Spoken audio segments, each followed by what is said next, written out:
আসসালামু আলাইকুম ওয়া রাহমাতুল্লাহ। আপনাদের সাথে কথা বলছি প্রফেসর ডক্টর মোহাম্মদ মহিউদ্দিন উজ্জ্বল। আমরা যে টপিক নিয়ে কথা বলবো সেটা হচ্ছে জাতির ক্রান্তিকালে কিছু সূর্য সন্তানের আগমন এবং জাতির ক্রান্তিকাল কিছু অদম সন্তানের জন্য অন্ধকারে ঢেকে যাওয়ার যে কাহিনী, সেই কাহিনী নিয়ে আপনাদের সাথে কথা বলবো। আমরা দেখেছি 24শে জুলাইতে অগাস্টে ছাত্ররা যে কোটা আন্দোলন করেছে, সেখানে আমাদের সেনাপ্রধান জেনারেল ওয়াকারুজ্জামান জাতির মুক্তির কাণ্ডারি হিসেবে আবির্ভূত হয়েছেন। তিনি বাংলার মানুষের রক্ত নিয়ে খেলা করতে চাননি। সেনাবাহিনীকে তিনি আগে থেকে সতর্ক করে দিয়েছিলেন, আমরা সংবিধান অনুসারে চলবো, আমরা অন্য কিছু করব না। 5 তারিখে সেনাবাহিনী ক্ষমতা নিয়েছিল এবং হাসিনাকে বাংলাদেশ থেকে ইন্ডিয়াতে পালিয়ে যেতে হয়েছিল। কিন্তু আমাদের অন্য আরেকজন সেনাপ্রধান জেনারেল ইকবাল করিম ভূঁইয়া, তিনি মঈনুদ্দিন ফখরুদ্দিনের সরকারের ক্ষমতা শেষ হওয়ার পরে পরবর্তীতে যেই সেনাপ্রধান দায়িত্ব নিয়েছিল তিনি হচ্ছেন ইকবাল করিম ভূঁইয়া। তার সময়ে বাংলাদেশে তত্ত্বাবধায়ক ব্যবস্থা বাতিল হয়েছিল। তার সময়ে বাংলাদেশে তত্ত্বাবধায়ক ব্যবস্থা ফিরিয়ে আনার জন্য নানা আন্দোলন হয়েছিল। তার সময়ে বাংলাদেশে তত্ত্বাবধায়ক ব্যবস্থা বাতিল হওয়ার মধ্য দিয়ে যে নির্বাচনটা হয়েছিল, সেই নির্বাচনে আওয়ামী লীগ নিরঙ্কুশ সংখ্যাগরিষ্ঠতা নিয়ে 5 বছর অবৈধ শাসনতন্ত্র পরিচালনা করেছিল। হেফাজতের গণহত্যা যেটা হয়েছিল তার সময়ে হয়েছিল।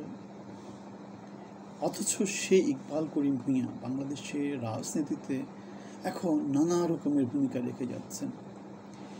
2006, 7, 8-এর দিকে যখন বাংলাদেশের রাজনৈতিক অঙ্গন উত্তপ্ত ছিল, তখন তার প্রত্যক্ষ অংশগ্রহণে বাংলাদেশের 1-11 যে নাটক অথবা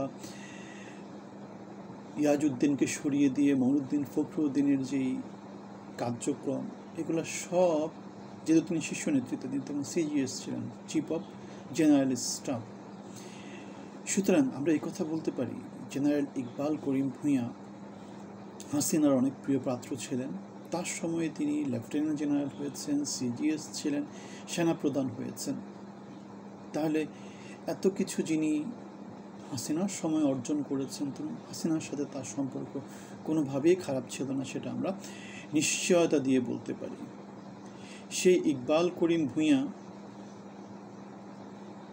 এখন গত অনেক দিন ধরে বিষমভাবে নানা রকমের কলাম লিখে যাচ্ছেন, পত্রপত্রিকায় হেডলাইন হচ্ছেন, ভাইরাল হচ্ছেন, নানা রকমের ইউটিউবার ইনফ্লুয়েন্সার বা ফেসবুক ইনফ্লুয়েন্সার মধ্য দিয়ে তিনি বাংলাদেশের জনসমাজে গ্রহণযোগ্যতা পাওয়ার নানা রকমের চেষ্টা করছেন। এটা মনে রাখতে হবে, রিটায়ারমেন্টে চলে যাওয়ার পরে 660 মেগাওয়াট, ছোটোখাটো মেগাওয়াট না, বিশাল একটা পাওয়ার প্ল্যান্টের তিনি 20 বছর মেয়াদি যে সাপ্লাই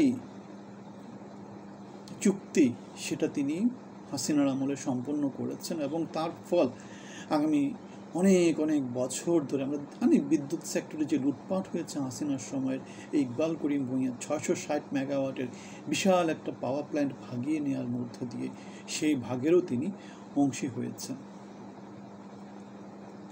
আমরা হাসিনাকে ফ্যাসিস্ট বলি, কিন্তু হাসিনার ফ্যাসিস্টকে যারা শক্তিশালী করেছে, ফজলুল বারী বলে একজন আছেন, তিনি বলেছেন মঈনুদ্দিন ফখরুদ্দিন যে সরকার ছিল তারা হাসিনার সাথে আতাত করেছেন, কিন্তু স্বৈরতন্ত্রের যে ভিত্তিটা তৈরি হয়েছে তত্ত্বাবধায়ক ব্যবস্থা বাতিল করার মধ্য দিয়ে, সেটা ইকবাল করিম ভূঁইয়া রচনা করেছেন, সেটা ইকবাল করিম ভূঁইয়া রচনা করেছেন।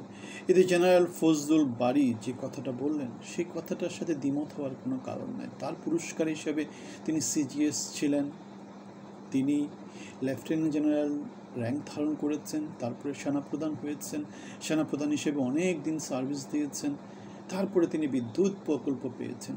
সেই আইকেবি ইকবাল করিম ভূঁইয়া এখন আমাদের বাংলাদেশের জনগণকে কিছু বইফোর ইনফ্লুয়েন্সারদের সহায়তা নিয়ে প্রতারণা দেওয়ার জন্য নতুনভাবে তৈরি হয়েছেন।